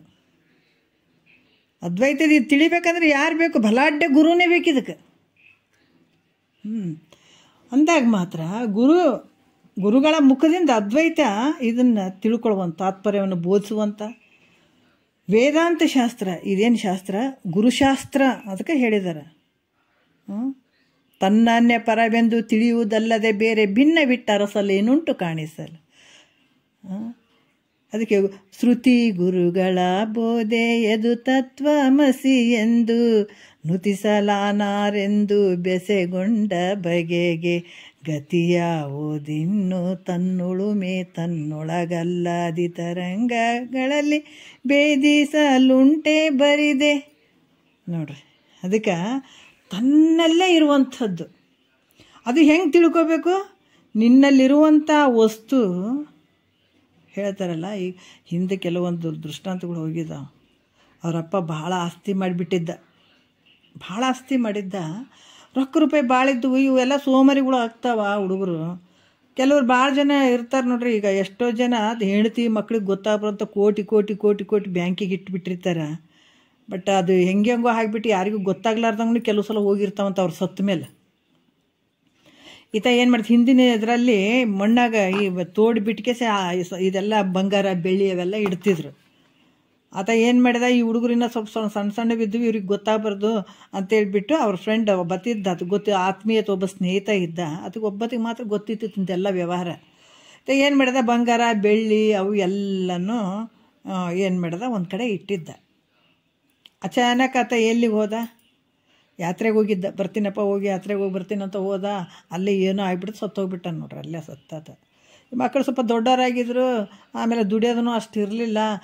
ಈತನೇ ಎಲ್ಲ ಮಾಡ್ತಿದ್ದ, ಸಂಸಾರ ಈತನೇ ಮಾಡತ್ತ. ಭಾಳ ಒಂದು ಥರ ಜೀವನ ಅಷ್ಟು ಬಡತನಕ್ಕೆ ಹೋಗ್ಬಿಡ್ತು. ಅವರು ಏನು ಮಾಡಿದ್ರು ಕೂಡ ದುಡ್ಕೊಂಬಂದು ತಿನ್ಬೇಕು, ಇಲ್ಲಾಂದ್ರೆ ಮನೆಯಾಗಿಲ್ಲ, ಆ ಥರ ಪರಿಸ್ಥಿತಿ ಅವ್ರದ್ದಾಯಿತು. ಭಾಳ ದಿವಸದಿಂದ ಹಂಗೆ ಮಾಡಿದರು. ಆಮೇಲೆ ಅವ್ರ ಫ್ರೆಂಡ್ ಬಂದ, ಏನರಪ್ಪ ಹೆಂಗದ್ರಿ ಅದು ಇದು ಅಂದ. ಇಲ್ಲಪ್ಪ ಹಿಂಗೆ ಅದು ನಮಗೇನು ನಮ್ಮ ಅಪ್ಪ ಏನೂ ಮಾಡಲಿಲ್ಲ, ಹೀಗೆಲ್ಲ ನಾವು ದುಡ್ಕೊಂಡೇ ತಿನ್ಬೇಕು ಅಂಥ ಪರಿಸ್ಥಿತಿ ನಮಗೆ ಬಂದದಂತಂದಾಗ, ಹೌದಪ್ಪ ಹಿಂಗೆ ಆಯಿತು, ನನಗೆ ಗೊತ್ತದ, ಇರಲಿ ನೀವು ಇಂಥ ದಿವ್ಸಲೇ ಬರ್ತೀನಿ, ನೀವೊಂದಿಷ್ಟು ಸಲಿಕೆ ಗುದ್ಲಿ ಅವೆಲ್ಲ ಇಟ್ಕೊಂಡಿರ್ರಿ, ನಾನು ನಾಳೆ ಹಿಂಗೆ ಬರ್ತೀನಿ ಅಂತ ಹೇಳ್ದಾತ. ಆಯಿತು ಅಂತಂದ್ರು. ಇವ್ರಿಗೆ ಒಂಥರ ಕುತೂಹಲ, ಏನು ತೋರಿಸ್ತಾನೆ ಅಂತ ಹೇಳ್ಬಿಟ್ಟು ಅವರು ಬಂದರು. ಅವ್ರ ಅಪ್ಪನ ಫ್ರೆಂಡ್ ಬಂದ, ಇವರು ಬಂದರು. ಪಡ್ಸಾಲಿ ಇತ್ತು, ಪಡ್ಸಾಲಿ ಒಳಗೆ ಅಗೆ ಇರ್ತದಲ್ಲ, ಜೋಳ ಹಾಕಕ್ಕೆ ಮಾಡಿರ್ತಾರಲ್ಲ ಹಾಗೆ, ಅದ್ರ ಒಳಗಡೆ ಅದನ್ನು ತೋಡ್ರಿ ಅಂತಂತ. ಆಯಿತು, ಅವರಿದ್ರೆ ಅವ್ರಿಗೆ ಗಾಬರಿ ಆಗಿತ್ತು ಹುಡುಗರಿಗೆ, ಇದು ಯಾಕೆ ತೋಡ್ರಿ ಅನ್ನಕತ್ತಾನ. ಇಲ್ಲ ನೀವು ತೋಡ್ರಿ ಅಂತಂದ. ಆವಾಗ ತೋಡಿದ್ರು. ಒಳಗಡೆ ಅವರ ಅಪ್ಪ ಬಂಗಾರ ಬೆಳ್ಳಿ ಎಲ್ಲ ಇಟ್ಟಿದ್ದ, ಒಂದು ಆಂಡೆನೇ ಇಟ್ಟಿದ್ದಾತ. ಆವಾಗ ನೋಡಿ ಭಾಳ ಖುಷಿ ಆಯ್ತು ಅವರಿಗೆ. ಆದ್ರೆ ಇಷ್ಟು ದಿವಸ ಏನಾಗಿತ್ತು ಅವರಿಗೆ, ಭಾರಿ ದುಃಖದಾಗಿದ್ದರು ಅವರು. ಅದ್ರ ಮೇಲೆ ತಿರುಗಾಡ್ತಿದ್ರು ಒಳಗೆ. ಅಲ್ಲಿ ಅದೇ ಮನೆ ಒಳಗೆ, ಅದೇ ಪಡ್ಸಲಿ ಒಳಗನೆ ಎಲ್ಲ ಸಂಪತ್ತು ಅಡಿಗೆದ, ಆದ್ರೆ ಅದ್ರ ಮೇಲೆ ತಿರುಗಾಡ್ತಿದ್ರು ಹೊರ್ತಾಗಿ, ಅದು ಗೊತ್ತಾಗಿರಲಿಲ್ಲ ಅವರಿಗೆ. ಅದ್ರಂಗೆ ಇಲ್ಲಿ ನಮ್ಮೊಳಗಡೆ ಈ ಶರೀರ ಅನ್ನುವಂಥ ಮನೆ ಐತಿ, ಇದ್ರ ಒಳಗಡೆ ಒಂದು ಸಂಪತ್ತು ಐತೆ, ಅಡಗಿಸ್ಬಿಟ್ಟಿದ್ದಾನೆ ಭಗವಂತ. ಮತ್ತು ಅದನ್ನು ನೋಡ್ಲಾರ್ದ ನಾವು ಒತ್ಕೊಂತ ತಿರುಗಾಡಕತ್ತೀವಿ. ಹೆಂಗೆ ಜನ್ಮಾಂತರ ತಿರುಗಾಡಕತ್ತೀವಿ. ಒಂದು ಜನ್ಮ ಅಲ್ಲ, ಜನ್ಮಾಂತರದ ಹೊತ್ಕೊಂತ ತಿರುಗಾಡೋದು. ಹುಟ್ಟಾಗನೂ ಅಳದೆ, ಸಾಯಾಗನೂ ಅಳದೆ, ಮತ್ತು ನಡುವೂ ಅಳದೆ. ಯಾಕ ದುಃಖ, ಅದು ಒಳಗಡೆ ಸಂಪತ್ತು ಅನ್ನೋದೇ ಗೊತ್ತಿಲ್ಲ ನಮಗೆ. ಅದಕ್ಕೆ ಇವಾಗ ಏನಾಗ್ಯದ, ಸಮಯ ಕೂಡಿ ಬಂದದು, ಸಮಯ ಕೂಡಿ ಬರ್ಬೇಕು. ಅದಕ್ಕೂ ಸಮಯ ಕೂಡಿ ಬಂತೀಗ. ಮನುಷ್ಯನ ಜನ್ಮ ಬರಬೇಕಾಗಿತ್ತು, ಬಂದುಬಿಡ್ತು. ಮತ್ತು ಮುಮುಕ್ಷತ್ವ ಭಾವ ಬರಬೇಕಾಗಿತ್ತು, ಬಂದುಬಿಡ್ತು. ಹೇಳುವಂಥ ಸದ್ಗುರು ಸಿಗಬೇಕಾಗಿತ್ತು, ಸಿಕ್ಬಿಟ್ಟ. ಮತ್ತು ಇನ್ನೇನು ಬೇಕು ನಿನಗೆ, ಪಡ್ಕೋ, ಅಂಥ ಸಂಪತ್ತನ್ನು ಪಡ್ಕೋ. ಅದಕ್ಕೆ ಇಂಥ ಒಂದು ಸಂಪತ್ತನ್ನು, ನಮ್ಮೊಳಗಡೆ ಇರುವಂತಹ ಸಂಪತ್ತನ್ನು ತೋರಿಸುವಂಥ ಶಕ್ತಿ ಸದ್ಗುರು ಇರ್ತದೆ. ಆತನ ಮುಖಾಂತರ ಶ್ರವಣ ಮಾಡ್ತಾ ಇರಬೇಕು. ಈ ದೊಡ್ಡ ರೋಗ ಇದು. ಅದಕ್ಕೆ ಹೇಳ್ತಾರೆ, ಅಂದು ಹಿಂದೆನ್ನದೆ ಬಂಧನ ಕಡಿಯೋ, ತಂದೆ ಮಾರ್ತಂಡರ ಪಾದವ ಪಿಡಿಯೋ, ಬಂಧದ ವೈದ್ಯ ಶ್ರೀ ಗುರುವಿನ ಅರಿಯೋ, ಸಂಸಾರ ತಿಳಿಯೋ ನೀ ಕನಸಿನ ಪರಿಯೋ, ಕಲ್ಲು ದೇವರ ನಂಬಿ ನೀ ಕೆಡುವಿಯಲ್ಲೋ, ಬಲ್ಲಿದ ಗುರುವಿನ ನೀ ಪಡೆಯಲಿಲ್ಲೋ. ನೋಡ್ರಿ, ಅದ್ಭುತವಾಗಿ ಹೇಳ್ತಾರೆ. ಬಲ್ಲಿದ ಗುರು, ಆತನ ಬಿಟ್ಟು ಎಲ್ಲೆಲ್ಲ ಹುಡ್ಕಕ್ಕೆ ಹೋಗ್ತೀಯಲ್ಲೋ. ನೋಡಿ ಎಷ್ಟು ಅದ್ಭುತವಾಗಿ ಹೇಳ್ತಾರೆ. ಅಂದು ಹಿಂದೆನ್ನದೆ ಸದ್ಗುರುನಾಥನ ಹತ್ರ ನೀವು ಹೋಗಪ್ಪ, ನನಗಿಂಥದ್ದು ದುಃಖ ಆಗ್ಯದಪ್ಪ, ನನಗೆ ಈ ಜನನ ಮರಣ ಅನ್ನುವಂಥ ದುಃಖ ಭಾಳ ಕಾಡ್ತಾ ಇದೆ ನನಗೆ, ಇದರಿಂದ ಪಾರು ಮಾಡುವಂಥದ್ದು ನನಗೆ ಹೇಳು ಅಂತ ಯಾವಾಗ ಸದ್ಗುರುಗಳು ಪಾದಕ್ಕತ್ತ ಶರಣಗತನಾದಾಗ, ಅವಾಗ ಬಾ ಈಗ ಬಾ ಅನ್ನಂಗಿಲ್ಲ. ಗುರುನಾಥ ಇದು ಅಂತ ತಿಳ್ಕೊಬೇಕು ನಾವು. ಒಂದು ತಿಂಗಳು ಬಿಟ್ಟು ಹೇಳ್ತೀನಿ ರೀ, ತಿಂಗಳು ಬಿಟ್ಟು ಹೇಳೋಕ್ಕೇನು ಶರೀರ ಏನು ಗುತ್ತಿಗಿಡ್ಕೊಂಡು ಕುಂತೀಯೇನು ನಿನ್ನ? ಯಾವಾಗ ಹೋಗ್ತದೆ ಹೇಳೋಕ್ಕಾಗಂಗಿಲ್ಲ ಇದು. ಅದಕ್ಕೆ ಕೇಳಿದಾಗಲೇ ಹೇಳಬೇಕು. ಯಾರಿಗೆ? ಅಧಿಕಾರಿಗಳಿಗೆ ಹೇಳಬೇಕು. ಅನಾಧಿಕಾರಿಗಳಿಗೆ ಬರ್ರಿ ಹೇಳ್ತಾರೆ. ಅವಕ್ಕೆ ಹೇಳಕ್ಕೆ ಹೋಗ್ಬೇಡ ಅಂತಾರೆ. ಅದಕ್ಕೆ ಸರ್ಪಭೂಷಣ ಹೇಳ್ತಾರೆ, ಪರಿಪಕ್ವ ಹೃದಯರಲ್ಲದ ಮಂದ ಮನುಜರ್ಗೆ ಬರಿದೆ ಬೋಧಿಪೆನೆಂಬ ಭ್ರಮೆಯಾಕೋ ಮನುಜ. ಎಷ್ಟು ಚಂದ ಹೇಳ್ತಾರೆ ನೋಡ್ರಿ. ಯಾಕೆ ಎಲ್ಲ ಟೈಮ್ನಲ್ಲಿ ಅಂಥವ್ರೆ ಅದಾರಲ್ಲ, ಇದ್ರು, ಹಿಂಗೂ ಇದ್ರು. ಅದಕ್ಕೆ ಪರಿಪಕ್ವ ಹೃದಯನ ನೋಡಿಬಿಟ್ಟು, ಅಧಿಕಾರಿಯನ್ನು ನೋಡಿಬಿಟ್ಟು ಅಂದು ಹಿಂದೆನ್ನದೆ ಯಾವಾಗ ಬಂದು ನಿನ್ನ ಪಾದಕ್ಕೆ ಶರಣಾಗತ ಆದ ಶಿಷ್ಯ ಅಂದಾಗ ನೀ ಶುರು ಮಾಡಿಬಿಡು ಹೇಳಕ್ಕೆ. ಯಾಕಂದ್ರೆ ನಿನ್ನ ಶರೀರನೂ ಶಾಶ್ವತ ಅಲ್ಲ, ಶಿಷ್ಯನ ಶರೀರನೂ ಶಾಶ್ವತ ಅಲ್ಲ. ಯಾವಾಗ ಹೋಗ್ಬಿಡ್ತದೆ ಹೇಳೋಕ್ಕಾಗಂಗಿಲ್ಲದು. ನೀ ಒಂದು ತಾಸು ಹೇಳ್ತೆ, ಗುರುನಾಥ ಶಿಷ್ಯನಿಗೆ ಬೋಧಿಸ್ತಾನಲ್ಲ ತತ್ವದ ವಿಚಾರಗಳನ್ನು, ಒಂದು 5 ನಿಮಿಷ ಕೇಳಿ, 10 ನಿಮಿಷ ಕೇಳಿ, ಇದು ಕೆಲಸ ಕೊಡ್ತದೆ ಮುಂದೆ ಶಿಷ್ಯನಿಗೆ. ಅದಕ್ಕೆ ಇದು ಕಡಿಮೆ ಹಂಗೆ ಹೋಗುವಂಥದ್ದು ಅಲ್ಲ ಅಂತ ಯಾಕೆ ಹೇಳ್ತಾರಂದ್ರೆ, ನೀ 24 ಗಂಟೆ ಸಂಸಾರ ಮಾಡೋದು ಬರೀ ಅಳೋದೇ ಅದು. ಅದರಲ್ಲಿ ಏನು ಸುಖ ಐತೆ ಅಲ್ಲಿ? ಸದ್ಗುರು ವಾಕ್ಯ ಒಂದು ದಿವಸದಾಗ ಒಂದು 10 ನಿಮಿಷ ಕೇಳು, ಅದು ನಿನಗೆ ಫಲ ಕೊಡ್ತದೆ ಮುಂದದು. ಈ ಸಲ ನಿನಗೆ ಮುಕ್ತಿ ಆಗಲಿಲ್ಲ ಅಂದರೂ ಕೂಡ ಅದು ಕೈ ಬಿಡಂಗಿಲ್ಲ ನಿನಗೆ ಆ ವಾಕ್ಯಗಳು. ಅದಕ್ಕೆ ಇಂಥ ಒಂದು ಕೆಲಸವನ್ನು ನೀವು ಮಾಡ್ಕೊಳಕ್ಕೆ ಕುಂತಿ. ಮತ್ತು ನೋಡ್ರಿ, ಇಷ್ಟೆಲ್ಲ 3 ಸಿಕ್ಕಿಬಿಟ್ಟವಂತಂದ್ರೆ ಇನ್ನೇನು ಕಡಿಮೆ ನಿನಗೆ. ಅದಕ್ಕಿಂತ ಭಯಂಕರವಾದಂಥ ಅಂದು ಹಿಂದೆನ್ನದೆ ಬಂಧನ ಕಳಿಯೋ ತಂದೆ ಮಾರ್ತಂಡರ ಪಾದವೇ ಪಿಡಿಯೋ ಅಂತ ಸದ್ಗುರು ಭಾಳ ಕರುಣೆ ಇರ್ತಾನೆ ರೀ. ಕರುಣೆ ಇದ್ದು ಶುರುನೇ ಮಾಡ್ತಾನೆ ಅವ್ರ ಮೇಲೆ. ಯಾಕಂತಂದ್ರೆ ಹಂಗೆ ಅವಾಗ ಇವಾಗ 1 ತಿಂಗಳು ಬಿಟ್ಟು 2 ತಿಂಗಳು ಬಿಟ್ಟು 5 ತಿಂಗಳು ಹೇಳಂಗಿಲ್ಲ, ಅದು ಹಂಗೆ ಅನ್ನಂಗಿಲ್ಲ. ಶುರುನೇ ಮಾಡಿಬಿಡ್ತಾನೆ. ಅದಕ್ಕೆ ಗುರುವಿನ ಕಷ್ಟನೂ ಭಾಳ ಅದಿಲ್ಲಿ. ಶಿಷ್ಯಗ ಹೇಳ್ಬೇಕಂದ್ರೆ ಒಂದು ಮಗುವಿಗೆ ತಾಯಿ ಆದವಳು ಎಷ್ಟು ಕಷ್ಟಪಟ್ಟು ಬೆಳೆಸ್ತಾಳ, ಅದೇ ರೀತಿ ಸದ್ಗುರುವಿನ ಕೆಲಸನೂ ಭಾಳಷ್ಟು ಐತಿದ್ರಾಗ. ಅವಾಗ ಆತ ಹೇಳ್ತಾ ಹೋಗ್ತಾನಲ್ಲ ತತ್ವ ವಾಕ್ಯಗಳನ್ನು, ವಿಚಾರಗಳನ್ನು ಹೇಳ್ತಾ ಹೋದಾಗ ನಿನಗೆ ಬಂದಂಥ ಅತ ಹೇಳ್ತಾನೆ, ಈ ಕನಸು ನೋಡಪ್ಪ, ಈ ಸಂಸಾರ ಅನ್ನುವಂಥದ್ದು ಕನಸು ಅಂತ ತಿಳ್ಕೊ ಅಂತಾರೆ ಅವರು. ಇದೇನು ಮಾಡಾಕತ್ತಿಲ್ಲ ನೀನು ಸಂಸಾರ, ಹೆಂಡ್ತಿ ಮಕ್ಕಳು ಇದೆಲ್ಲ. ಮತ್ತು ಇನ್ನೊಂದು ಸಂಸಾರ ಅಂದಾಗನೇ ಇನ್ನೊಂದು ಸಂಸಾರ, ದೊಡ್ಡ ಸಂಸಾರ ಅದು. ಯಾವುದು? ಜನನ ಮರಣ ಅನ್ನುವಂಥ ದೊಡ್ಡ ಸಂಸಾರ ಇದು. ಇದೆಲ್ಲ ಕನಸಿನಾಗ ನಡೆದಂಗೆ ಇದೇನು ಶಾಶ್ವತ ಅಲ್ಲ ಅಂತ ಮೊದಲು ಧೈರ್ಯ ಕೊಡ್ತಾನೆ ಗುರುನಾಥ ಶಿಷ್ಯನಿಗೆ. ಕೊಟ್ಟು ಅಂಥ ದೊಡ್ಡ ಭವಬಂಧನ ಅನ್ನುವಂಥ ಇದು ಯಾವುದು ದೊಡ್ಡ ರೋಗ, ಇದು ಜನನ ಮರಣ ಅನ್ನುವಂಥದ್ದೇ ದೊಡ್ಡ ರೋಗ. ಇವೆಲ್ಲವುಗಳನ್ನು ಯಾಕಂತಂದ್ರೆ ಈ ಜನ್ಮ, ಭಯಂಕರವಾದ ಈ ಜನ್ಮ, ಜರ ಅನ್ನುವಂಥದ್ದು ನೋಡ್ರಿ, ಇದು ಭಾಳ ಕಷ್ಟ. ಮುಪ್ಪು ಅನ್ನುವಂಥದ್ದು, ಆಮೇಲೆ ಈ ಮರಣ ಅನ್ನುವಂಥದ್ದು ಒಂದಲ್ಲ ಎರಡಲ್ಲ. ಅದಕ್ಕೆ ಯಾವಾಗ ಸುಖದಿಂದ ಇರ್ತೀನಿ, ಸುಖವಾಗಿರ್ತೀನಿ ಹೇಳ್ತಾರೆ. ಬಾಲಕ ತರುಣ ಜರಜೀರ್ಣ ರೂಪಾಗಿ ಮೇಲೆ ನರಕಿಯಾಗಿ ಅಂತ ಹೇಳ್ತಾರೆ ಅವರು. ಬಾಲಕನಾದಾಗೂ ಕಷ್ಟ ಅದ, ಯೌವನದಾಗೂ ಕಷ್ಟ ಅದ, ಮುಪ್ಪಿನಲ್ಲಂತೂ ಹೇಳ್ತೀರ್ದು, ಸಾಯಾಗೂ ಕಷ್ಟ ಅದ. ಮತ್ತು ಇಷ್ಟು ಆಯ್ತು ಅನ್ನೋದ್ರೆ ಮತ್ತು ಮುಂದೆ ಕಷ್ಟಕ್ಕೆ ಹಾಕೊಂಡು ಕುಂತದ. ನಾವು ತಿಳ್ಕೊಂಡೆ ಇಲ್ರಿ ಇಷ್ಟು ಅಂದ್ರೆ ರೊಕ್ಕ ಒಂದು ಸ್ವಲ್ಪ ಕೈಯಾಗಿತ್ತಂದ್ರೆ ನಮ್ಮ ಸರಿನೇ ಯಾರಿಲ್ರಿ ಅಂತಂತೀವಿ. ಆದ್ರೆ ಮುಂದೆ ಐತೆ ನಡಿ ನಿನ್ನ ಬಡಿಗೆ ಅಂತಾರೆ ಮಹಾತ್ಮರು. ಎಷ್ಟು ಇಲ್ಲಿ ಮೆರೆದಾಡ್ತಿದೆ ಅಷ್ಟೇ ನಿನಗೆ ಅಲ್ಲಿ ಹೊಡ್ತಾ. ಅಲ್ಲಿ ನಿನಗೆ ಅಲ್ಲಿ ಗೊತ್ತಾಗ್ತದೆ, ಇಲ್ಲಿ ಗೊತ್ತಾಗಂಗಿಲ್ಲ. ಅದಕ್ಕೆ ಶರಣರು ಏನು ಮಾಡ್ಕೊಂಡ್ರು, ಮಾಡ್ಕೊಂಡ್ರು, ಭಯ ಮಾಡ್ಕೊಂಡ್ರು. ಇದನ್ನ ಯಾವಾಗ ತಿಳ್ಕೊಂಡು ಆಯುಷ್ಯ ಎಲ್ಲ ನಾವೇನು 20-50 ವರ್ಷ ಅಂತ ಬರ್ತೇವೆ ಮಾಡ್ಕೋತೀವಿ, 50 ವರ್ಷ. ಆದರೆ 50 ವರ್ಷದಾಗ ಎಲ್ಲ ಕಳ್ಕೊಂಡ್ಬಿಟ್ಟಿವಿ ಅನ್ನೋ ದುಃಖ ಇಲ್ಲ ನಮಗೆ. 50 ವರ್ಷ ಆಯ್ತು ಅಂದ್ರೆ ಮತ್ತೆ ಯಾವುದಕ್ಕೆ ಹತ್ರ ಆಗಿಬಿಟ್ಟಿವಿ ನಾವೀಗ. ಆಯುಷ್ಯ ಮುಗಿದದ, ದುಃಖ ಪಡಬೇಕು. 50 ವರ್ಷ ಆದರೂ ಕೂಡ ನಾನು ಏನು ಮಾಡ್ಲಿಕ್ಕೆ ಬಂದೀನಿ ಅದನ್ನು ನಾನು ಮಾಡಲಿಲ್ಲ. ಆದರೆ ಅನ್ಯಾಯವಾಗಿ ನಾಯಿ ನರಿಯಂಗೆ ಈ ಆಯುಷ್ಯವನ್ನು ಕಳೆದು ಬಿಟ್ಟೆ ಅನ್ನುವಂಥ ದುಃಖ ಆಗ್ಬೇಕು. ಆ್ಯಕ್ಚುವಲ್ ನೋಡಿದ್ರೆ ನಾವು ಖುಷಿಯಾಗಿ ಬರ್ತ್ಡೇ ಮಾಡ್ಕೋತೀವಿ, ಮದುವೆ ದಿವಸಗಳನ್ನು ಮಾಡ್ಕೋತೀವಿ. ಏನು ಮಾಡಿದೆಪ್ಪ ಅಂಥದ್ದು ಸಾಧನೆ? ಏನಂತ ಬರೀ ಘನ ಕಾರ್ಯ ಮಾಡಿಬಿಟ್ಟೆ ನಂಗೆಲ್ಲ ಖುಷಿಯಿಂದ. ಮಹಾತ್ಮರು ನಗ್ತಾರೆ. ಹುಚ್ಚರು ಸಂತಿದು ಜಗತ್ತನ್ನೋದೇ ಹುಚ್ಚರು ಸಂತಿದು. ಎಂಥದನ್ನು ನಂಬಿ ಏನು ಶಾಶ್ವತ ಅಂತ ನಂಬಿ ಶರೀರ ಹಂಗೆ ಇರ್ತದೆ. ನನಗೆ 50 ವರ್ಷ 60 ವರ್ಷ ಅಂತವೆ ಏನೇನೋ ಮಾಡ್ಕೋತಾರೆ ನೋಡ್ರಿ, ಗಿರ್ತಡೆ ಅಂಥೇಳಿ. ಹಂಗೆ ಇದ್ದು ಬಿಡ್ತೇನೆ ನೀನು. ಎಷ್ಟು ಜನ್ಮಗಳು ಇಂಥ ಶರೀರಗಳನ್ನ ಬಿಸಾಕಿ ಬಂದದ, ಏನು ಮಾಡ್ಯದ. ಈಗಿದ್ರೆ ಇದು ಬರ್ತ್ಡೇ ಅಂತ, ಅದು ಅಂತ, ಇದು ಅಂತ ಇಲ್ಲೇ ಇರ್ತೀಯ ತಳ ಉರ್ಕೊಂಡು ನಿನ್ನ ಕುಂದ್ರಾಕ.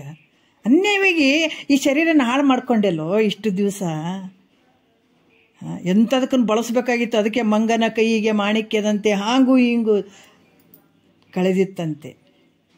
ಏನು ಮಾಡ್ಕೊಳ್ಬೇಕಾಗಿದೆ ಅದನ್ನೆಲ್ಲ ಬಿಟ್ಬಿಟ್ಟು ಅದನ್ನು ಮಾಡಿದೆ ಇದನ್ನು ಮಾಡಿದೆ. ಏನು ಘನಕಾರ್ಯ ಮಾಡಿದೆವೋ ನೀನು, ಕಳ್ಕೊಂಡ್ಬಿಟ್ಟೆಲ್ಲ ದಿವಸಗಳನ್ನು, ಆಯುಷ್ಯವನ್ನು. ಈ ರೀತಿ ತಿಳಿದು ಈ ಸಂಸಾರ ದುಃಖದಿಂದ ಕೂಡ್ಯದ, ಆಯುಷ್ಯ ಹಿಂಗೆ ಕಳ್ಕೊಂಡು ಬಿಟ್ಟೆ. ಅದಕ್ಕೆ ನಿದ್ರೆ ಬಾರದಿದೆ ಅನ್ನ ಪರಿಭವ ದುಃಖ ಸಮುದ್ರ ಎನಿಸುವ ಸಾಯಸವ ನೆನೆನೆನದು ಅಂತ ಹೇಳ್ತಾರೆ ಮಹಾತ್ಮರು. ನನಗೆ ನಿದ್ರೆನೇ ಬರೋವಲ್ದು. ಕೇಳ್ದೆ ಮತ್ತು ದುಃಖನೇ ಐತಿಲ್ರಿ. ಇದು ಇಷ್ಟೇ ಅಲ್ಲ, ಯಾವಾಗ ನಿನ್ನನ್ನು ನೀ ತಿಳ್ಕೊಳಂಗ್ರೆ ಅಲ್ಲಿ ಭಾಳ ದೊಡ್ಡ ಮೆರವಣಿಗೆ ಅದ ಮುಂದೆ. ಲಿಸ್ಟ್ ಅವೇನು ಇದನ್ನೇನು ತಿಳ್ಕೊಳ್ಳಾರ ನಾವು ಎಷ್ಟು ಅಲಕ್ಷ್ಯ ಮಾಡ್ತೀವಿ ಅಷ್ಟು ಆದ ನಿನಗಲ್ಲಿ ಮುಂದೆ ಅಂತಾರವರು.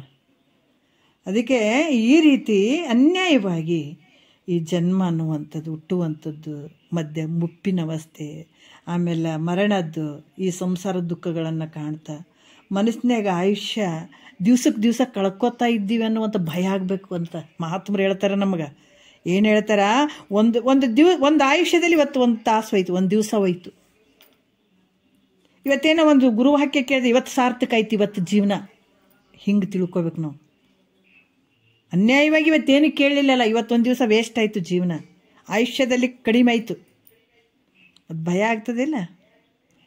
ನಾವು ಭಾರಿ ಅಂಥವೆಲ್ಲ ಬಿಟ್ಟು ಹಾಗಾಗಿ ಈ ರೀತಿ ತಿಳಿದು ಆತ್ಮವಿಚಾರದಲ್ಲೇ ಕಾಲ ಕಳೆಯುವಂಥವನು ನೋಡ್ರಿ. ಈ ರೀತಿ ಈ ಪ್ರಕಾರ ವಿಚಾರಶೀಲನಾದ ಪುರುಷನು, ಯಾಕಂದ್ರೆ ಈ ಸುವಿಚಾರ ಅನ್ನುವಂಥ ಭೂಮಿಕೆಯಲ್ಲಿರ್ತಾನಿತ. ಏನು ಮುಕ್ತಿ ಅಂದ್ರೆ ಏನು ಸುಮ್ಮನೆ ಆಗ್ತದೆ ಮುಕ್ತಿ ಅಂತ ಹಂಗಲ್ಲ ಅದು. ಇದಕ್ಕೂ ಭಾಳಷ್ಟು ಅದಾವ. ಬರೀ ಬ್ರಹ್ಮಜ್ಞಾನನೇ 25 ವರ್ಷ ಮಕ್ಕಳಿಗೆ ಓದಿಸ್ತೀವಿ, ಕಣ್ಣಾಗ ಎಣ್ಣೆ ಹಾಕಿಕೊಂಡು ಓದ್ರಿ ಅಂತ ಬೆನ್ನು ಹತ್ತೀವಿ. ಆದರೆ ಇದು ಬ್ರಹ್ಮಜ್ಞಾನ ಐತ್ರಿ, ಬ್ರಹ್ಮಜ್ಞಾನ ಐತೆ. ಅದಕ್ಕೆ ಇದು ಸತ್ತತ್ತ ಇದನ್ನೆಲ್ಲ ತಿಳ್ಕೊಂಡು ಸುಖೇಚ್ಛೆ ಅಂದ್ರೆ ಆತ ಏನು ಮಾಡ್ಯದ, ಸುಖದ ಇಚ್ಛೆಯನ್ನು ಮಾಡಿ ಈ ಗುರುಗಳಾಗಿ ಶರಣಾಗತನಾಗಿ ಮತ್ತು ಗುರು ಮುಖಾಂತರ ಇವನ್ನೆಲ್ಲ ತಿಳ್ಕೊಂಡು ಅಲ್ಲಿ ವಿಚಾರಗಳನ್ನು, ಇದಕ್ಕೆ ಸುವಿಚಾರ ಅಂತ ಹೇಳ್ತಾರೆ. ನಾವು ದಿನ 24 ಗಂಟೆ ವಿಚಾರ ಮಾಡಿ ಇವು ಮಾಮೂಲಿ ವಿಚಾರಗಳು, ಅವು ಸುವಿಚಾರ ಅನಿಸ್ಕೊಳ್ಳಲ್ಲ. ಯಾವಾಗ ಆತ್ಮನ ಬಗ್ಗೆ ನಿನ್ನ ಬಗ್ಗೆ ನೀನೇನು ವಿಚಾರ ಮಾಡ್ತಿದ್ದಿ, ಇದಕ್ಕೆ ಶ್ರೇಷ್ಠವಾದ ವಿಚಾರ ಸುವಿಚಾರ ಅಂತ ಹೇಳ್ತಾರೆ. ಈ ರೀತಿ ಇರುವಂಥವನು 2ನೇ ಭೂಮಿಕೆಯಲ್ಲಿ ಇದ್ದವನಿತ. ಸಪ್ತ ಭೂಮಿಕೆಯಲ್ಲಿ 2ನೇ ಭೂಮಿಕೆಯಲ್ಲಿ ಸುವಿಚಾರ, ಇದಕ್ಕೆ ಸುವಿಚಾರ ಅಂತ ಹೇಳ್ತಾರೆ. ಯಾವಾಗಲೂ ಆತ ಏನು ಮಾಡ್ತಾನೆ, ಆತ್ಮನ ತಿಳ್ಕೊಳ್ಬೇಕು ಅಂತನ್ನುವಂಥ ಭಾವದಲ್ಲಿ ಅದೇ ಒಂದು ಶ್ರವಣ ಮನನ ಇದರಲ್ಲೇ ಇರ್ತಾನಂತ. ಈ ರೀತಿ ಆತ್ಮವಿಚಾರದಲ್ಲೇ ಕಾಲ ಕಳೀತಾನೆ. ಬಿಟ್ಟರೆ ಬೇರೆ ನಾವು 4 ಮಂದಿ ಕಲ್ತು ಬಿಟ್ಟು ಬರೀ ಲೌಕಿಕ ವಿಚಾರಗಳನ್ನು ಮಾತಾಡ್ಕೊಂತ ಕಾಲ ಕಳೆಯೋರು ನಾವು. ಹಂಗಂದ್ರೆ ಭಾಳ ಚಂದ. ಈ ವಿಚಾರಗಳು ಮಾತಾಡ್ಲಿರಿ ಯಾರೂ ಮಾತಾಡಂಗಿಲ್ಲ ರೀ ನಮ್ಮ ಜೊತೆ. ಇಂಥ ವಿಚಾರ ಬಂದರೆ ಯಾರು ಮಾತಾಡೋಂಗಿಲ್ಲ, ಯಾರು ನಮ್ಮ ಜೊತೆ ಸೇರಂಗಿಲ್ಲ. ಬರೀ ಏನಪ್ಪ ಬರೀ ಅದೇ ಅನ್ಕೊಂತ ಕುಂದಿರ್ತಾರೆ ಅಂತ ಹೇಳ್ತಾರೆ. ಎಲ್ಲೋ ಒಬ್ಬರು ಅಂಥವ್ರು. ಅದಕ್ಕೆ ಸತ್ಸಂಗಿಗಳು ಸಿಗ್ಬೇಕಂದ್ರೆ ಸತ್ಯ ವಸ್ತುವನ್ನು ತಿಳ್ಕೊಂಡಂತಾರೆ. ಮೇಲೆ ಸತ್ಸಂಗಿ ಅಂತ ಸತ್ಸಂಗ ಭಾಳ ಮಾಡ್ತಾರೆ. ಹಾಗಲ್ಲ, ಅಲ್ಲಿ ಸತ್ಯ ವಸ್ತು ಇರಬೇಕಲ್ಲಿ, ಸತ್ಯ ವಸ್ತುವಿನ ವಿಚಾರಗಳು ಇರಬೇಕಲ್ಲಿ. ಅಂಥವ್ರೇ ಸಿಗೋದು ಭಾಳ ದುರ್ಲಭ.